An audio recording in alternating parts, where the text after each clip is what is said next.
Mirador, grande messe de l'investigation journalistique, la plus grande tribune politique de la Guinée. Avec Aboubacar Diallo, Talibé Bari, Mamadou Ouri Diallo, Akoumba Diallo, Kabinet Fofana, Mohamed Kaba, Ibrahima Lincoln Souma, Mamadou Diambalde. Bonjour à tous, bonjour à toutes, merci de nous rejoindre, c'est Mirador. À la une, ce mercredi, c'est désormais un bras de fer qui oppose la Cour d'appel de Conakry au barreau de Guinée plutôt. Deux entités qui ont vu leur rapport se dégrader autour de l'affaire Mohamed Ali Thiam, du nom de ce magistrat à la retraite qui tient désormais à exercer comme avocat inscrit au barreau de Guinée, débouté par la structure fêtière des avocats de Guinée. Le retraité a saisi la Cour d'appel de Conakry pour obtenir gain de cause, mais l'injonction faite par la dite Cour à l'ordre des avocats à l'effet d'admettre Mohamed Ali Thiam en son sein aura eu le don d'effaroucher l'ordre des avocats qui accuse d'ailleurs la Cour d'appel de Conakry, nous citons, de faire du barreau de Guinée une maison de retraite. Fin de citation. Alors pourquoi le barreau de Guinée ordonne-t-il aux avocats le boycott des audiences de la Cour d'appel de Conakry à compter de ce mercredi 27 avril jusqu'au mercredi 4 mai inclusivement? Mohamed Ali Thiam a-t-il un autre recours?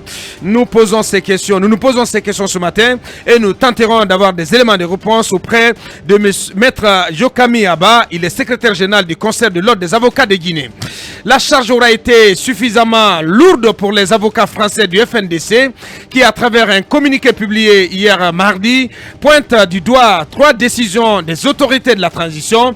Il s'agit de la libération annoncée de l'ancien président guinéen, professeur Alpha Condé, suivi de la nomination du magistrat Sidi Suleiman Ndiaye au poste d'avocat général de la Cour suprême.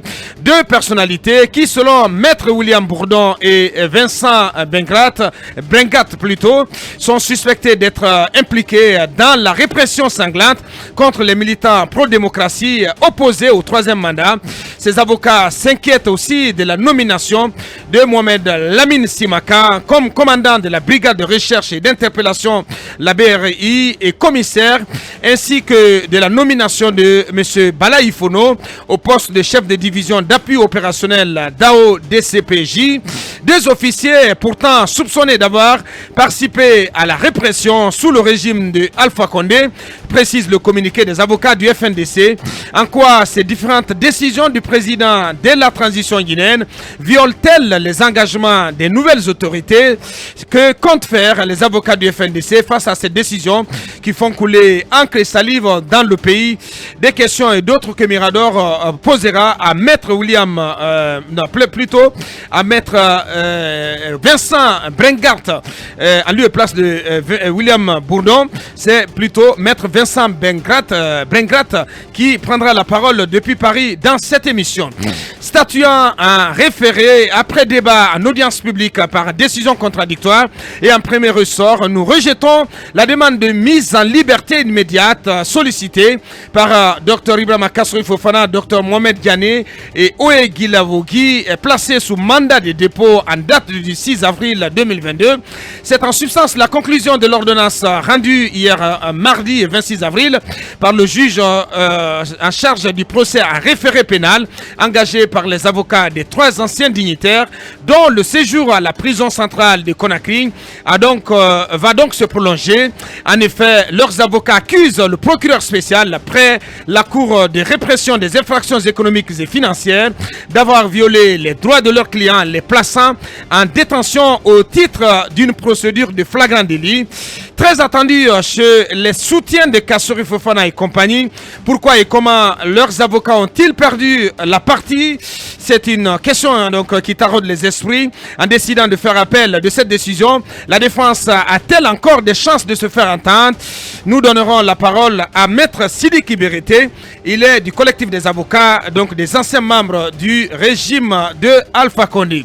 transition guinéenne, la société civile à l'antipode d'une frange significative de la classe politique, à contrario notamment du groupe des 58 qui presse le CNRD à se hâter les pas, à acter le retour à l'ordre constitutionnel dans un délai n'excédant pas 15 à 18 mois. Plusieurs fêtières et réseaux d'organisations de la société civile guinéenne semblent plutôt privilégier plutôt une démarche qui consisterait à ne pas bâcler cette période d'exception.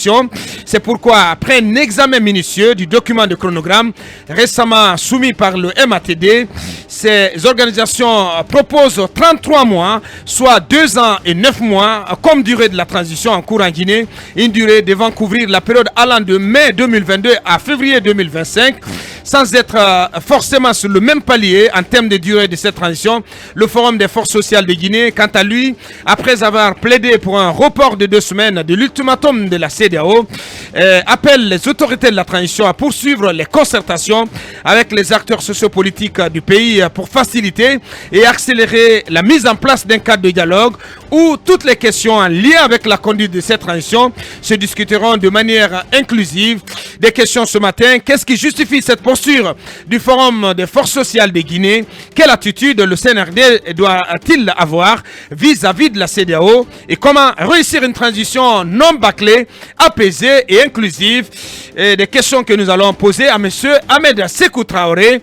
Il est coordinateur de PNAPIC, Plateforme nationale de participation à l'initiative citoyenne, organisation membre du Forum des forces sociales de Guinée. Il sera avec nous dans la 3e partie de cette émission, ici même en plateau. Voici donc le menu assez chargé, assez copieux. Merci encore une fois de nous choisir. Bienvenue.